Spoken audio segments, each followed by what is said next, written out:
तेरे हत्थों छुट के टुटना भजना रजना सजना खुलना कजना उठना डिगना रुकना नसना मुकना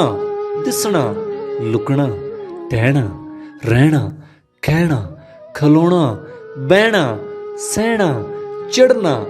लैना वलना रलना पाना लाना लाना लूणा वसना हसना रोना छोना खोना होना घुलना जमना कंबना हंबना गवाचना लभना फबना लियावना खड़ना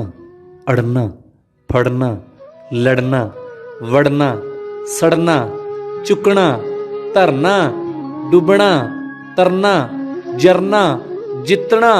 हरना चबद्यां जीना मरना